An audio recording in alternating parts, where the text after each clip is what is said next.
Episode number 3. I'm back. You're back. Happy New Year.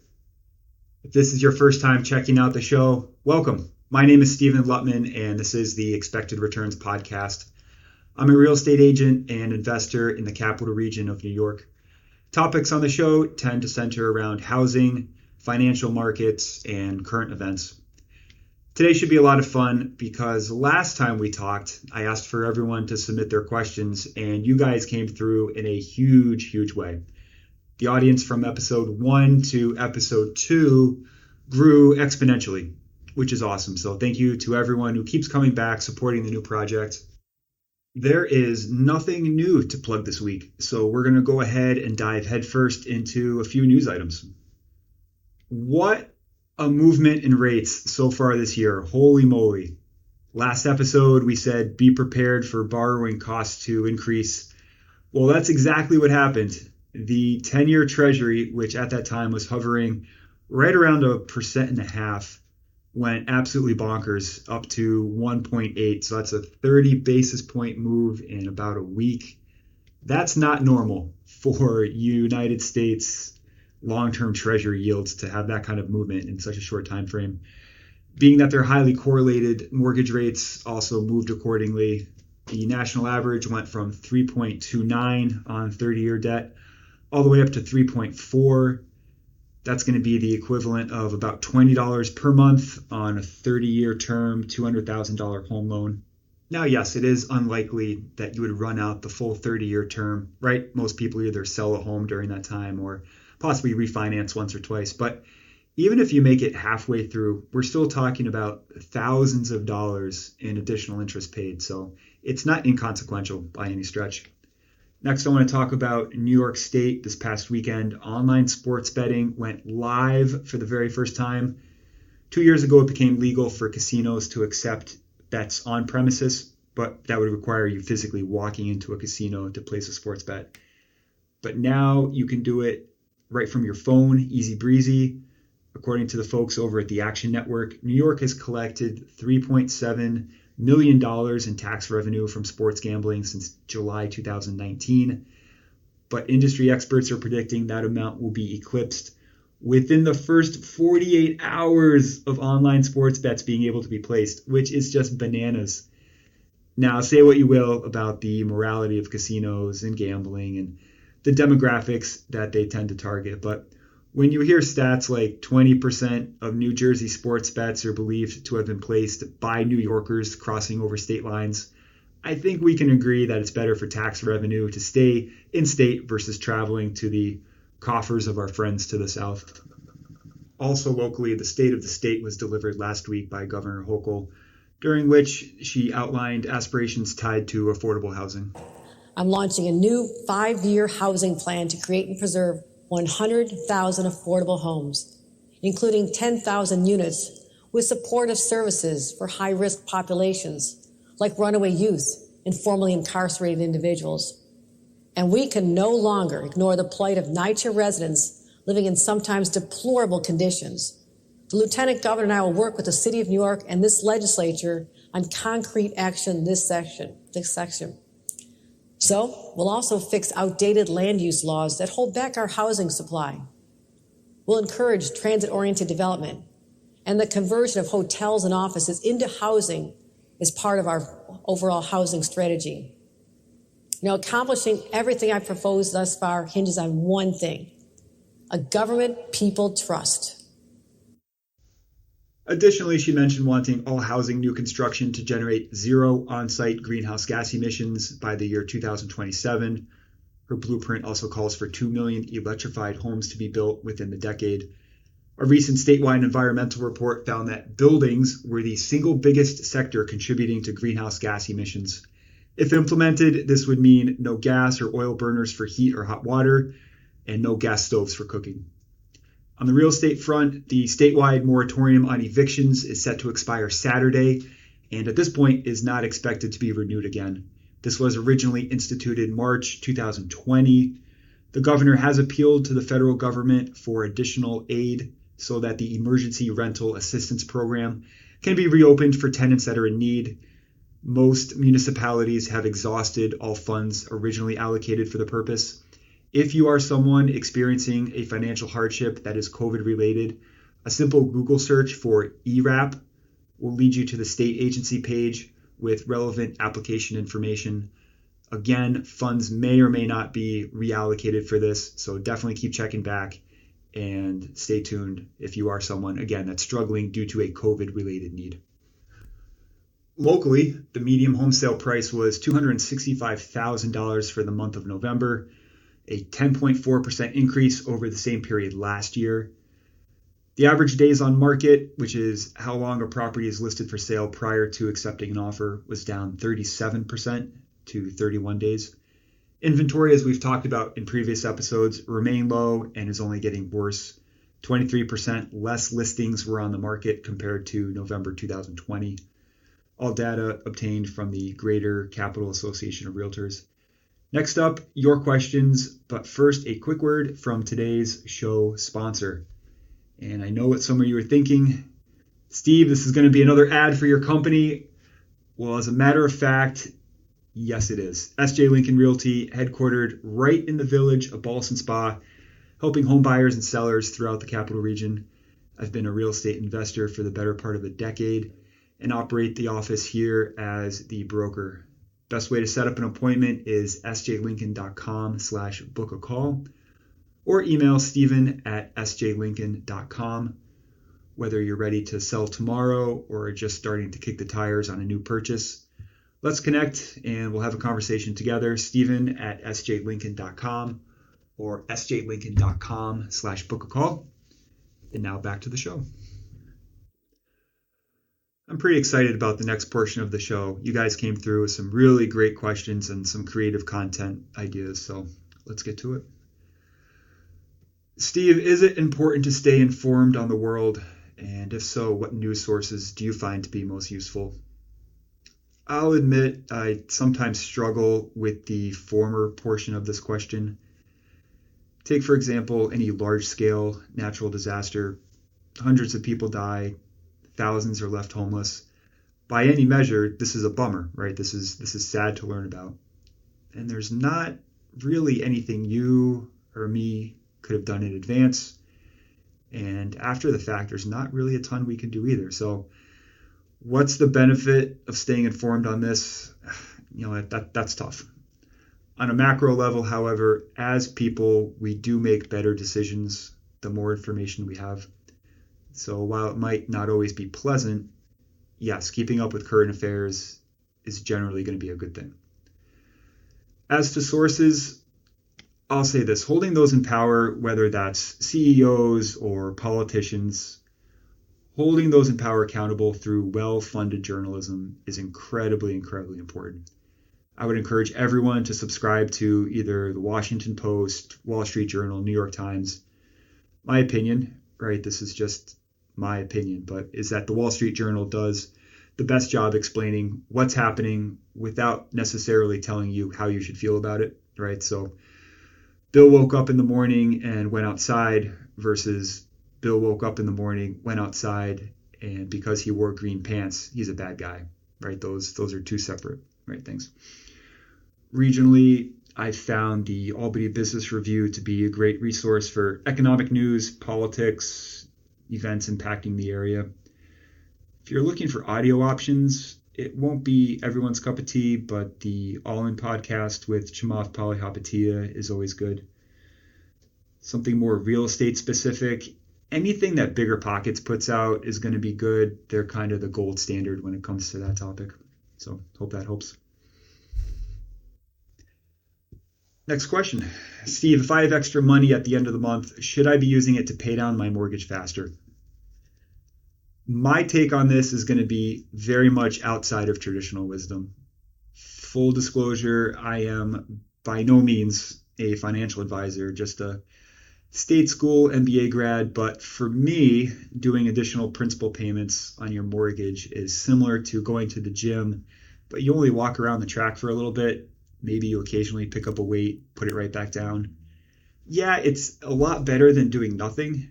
It's a lot better than doing nothing, but there are probably a dozen different directions I would point you in instead. First and foremost, building a financial cushion for yourself is just so important. I'd encourage you to total up your monthly housing expenses, healthcare, food, and if you can get to something like 4 months worth of reserves set aside, that's a pretty healthy place to be. Not only can you weather a possible downturn, but you also give yourself options. You could potentially start a business, or if you get stressed out at work, maybe take a sabbatical. But without a backstop, there's really a firm cap on your potential and no floor to the downside. So that would be number one for me. Next, I'd make sure you're maxing out whatever employer 401k match is available to you. That's free money, right? And we always want to take advantage of free money. So someone who earns $50,000 with a 3% match would be entitled to a $1,500 contribution towards their retirement. So, yearly, maybe it doesn't seem like a lot, but after 20 years, factor a reasonable rate of return, that's close to $40,000 of, again, free money that your employer is offering to you. So, right, everyone earns a little bit more or less. Your company match might be a little bit more or less, but again, I think that's relatively the norm in the area, give or take. After that, I'd look to see what skill or certification can you obtain to increase your earning potential. What employers are looking for is changing so rapidly that what you got hired for 3 or 4 years ago might not be what's needed now. So we always want to be as irreplaceable in the workforce as possible. After these, I understand it's not for everyone, but I'd be looking for, obviously ways to get exposure to real estate that's more than just my primary residence, whether that's alone or with a partner. The one characteristic that all of these things have in common is that they're going to return a significantly higher amount on your dollars than whatever you'd be saving on your home loan. So say you're paying 3.5% on your mortgage. After the interest rate mortgage deduction, that's really effectively, sub 3% at that point. And I get it, right? So if debt terrifies you, I would never, ever try to talk you out of paying it down, right? That's a good thing to do. But hopefully you can get a little perspective that there are other opportunities out there that are going to have a higher EV versus paying down a substantially low mortgage interest rate. And obviously this goes without saying, but if you carry credit card debt, that's numero uno to get rid of that immediately. So that immediately becomes number one if you do carry credit card debt. Next question, Gabby asks, what are some options for buying investment properties? This could be an episode in of itself, and in the future most likely will be. First, what does a rental property look like to you in your head? For most, it's a big old apartment building downtown. And I think that thought of taking on something that size scares most people away from exploring it further. But what if instead it was, let's just say, a house, right, that happened to have a handful of apartments inside, and maybe you lived in one of them? As long as it's 2 to 4 units in size, it's going to fall under what they call residential financing. So for all intents and purposes, it's the same you would see when buying a single family house. If you don't happen to be a high income earner, right, which most of us aren't, this works great because the anticipated rental income will help you qualify for the mortgage. If you're struggling to save for a down payment, there are loan products out there that allow for 3.5% down, or sometimes even less, plus seller concessions, right? So say you agree to buy a building for $200,000 using an FHA loan and you negotiate a 6% seller concession, you're on the hook for a $7,000 down payment, right? There'll likely be another $7,000 in expenses related to the loan and appraisals and inspections, recording fees, yada, yada. And $6,000, let's say, for your first year of homeowners insurance and establishing your tax escrow. So your outlay is $7,000 plus $7,000 plus 6, so that gets us to $20,000. But the seller agreed to the 6% concession, right? So that's going to be $12,000. So suddenly you are a real estate investor for only $8,000 out of pocket. So I think that's pretty manageable for most folks, and there are some grant, you could have a family member or friend grant you some funds. Check with your lender on that, but potentially you're walking into the closing with anywhere from 0 to 8,000. So I think that's fairly reasonable for most people. Let's say living in the building just isn't for you, right? So the example we discussed is you physically living in the building, but that's not going to be for everybody. So you want to be a real estate investor, but you don't want to live in the building with the tenants. That's fine. Your down payment is going to jump to 25% in that neighborhood, but nobody said you had to do this alone, right? So find a friend or a family member who wants to tag team this with you. The caveat here is you'll need to be able to articulate why you and the project are worth investing in, right? So you're asking someone to provide funds that you don't have. They're not just going to give it to you, right? You need to be able to articulate why they should. So learning how to analyze a property is something you should, if you don't know how to do it already, that's something you can learn to do. And there are plenty of YouTube videos on how to analyze apartment buildings. So heck, even jump onto the old S.J. Lincoln YouTube channel. There's a couple of videos there for you. But either way, get comfortable with it. It's not that hard.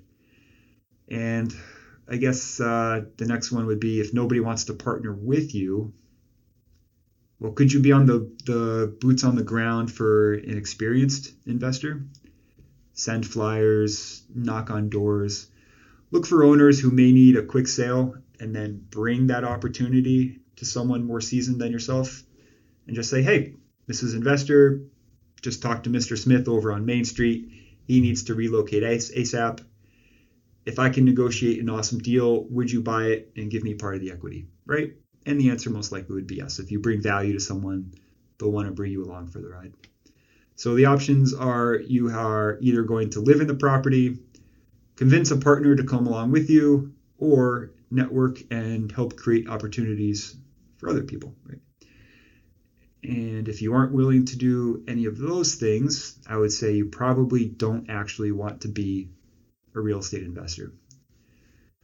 These are geared towards folks just getting started. If you have oodles of money, you can leapfrog all these steps and just buy a building, hire a property manager, and life is good.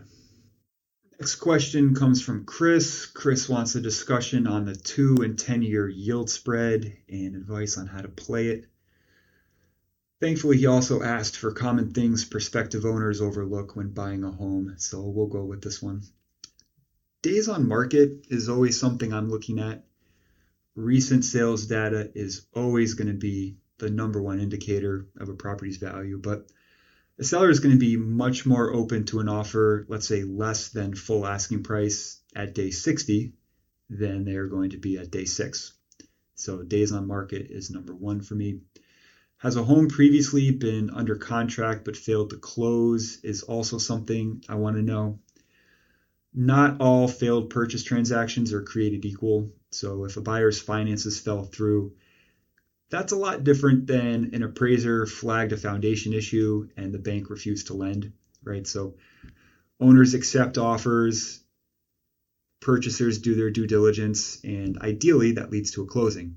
But not all accepted offers lead to a closing. So if something fell through, try to do a little bit of due diligence and figure out, what that issue was. Lastly, do yourself and everyone else involved in the transaction a favor, and when you hire your attorney that's going to be representing you, make sure that's a real estate specific attorney. Too often folks, whether it's a friend of the family or someone that has a positive reputation, but general practice offices, it's just not to say that they're going to do a bad job, but get someone that does real estate every single day, right? They're going to be the most knowledgeable on new trends and what's going on in the market and what to watch out for, because again, they do it every single day. So if you can, hire a real estate specific attorney. Those would be my 3 pieces of advice. So I think that's going to do it. Management is shutting off the lights. So that's the end of today's episode. Hopefully you got something out of this. I know for me it was a lot of fun. So thanks again to everyone that submitted questions and everyone that's been active and reaching out to me, letting me know that they enjoy the show. That makes me feel good. This is the point where I'm now going to ask something of you to help out. If you know someone in the capital region who has a real estate related need, I'd love it if you'd encourage them to connect with me. Also, if you learned something today or maybe just found it entertaining, send this to just one friend. Just, you know how to share episodes and whatnot, but just text it over to them, email, whatever. Just say, hey, check this show out. Might be worth a listen. That'd be great. And finally, if there's a contractor in the area that you love, let me know who it is, because I am always in need. So happy 2022, everyone. Steven at sjlincoln.com is my email. Steven, sjlincoln.com/book a call is the website. Instagram, sjlincoln realty. DM me. Happy to have conversations if you prefer to do it that way. Again, email Steven at sjlincoln.com. sjlincoln.com/book a call is the website. Instagram, sjlincoln realty. Thanks for listening, and we'll talk soon.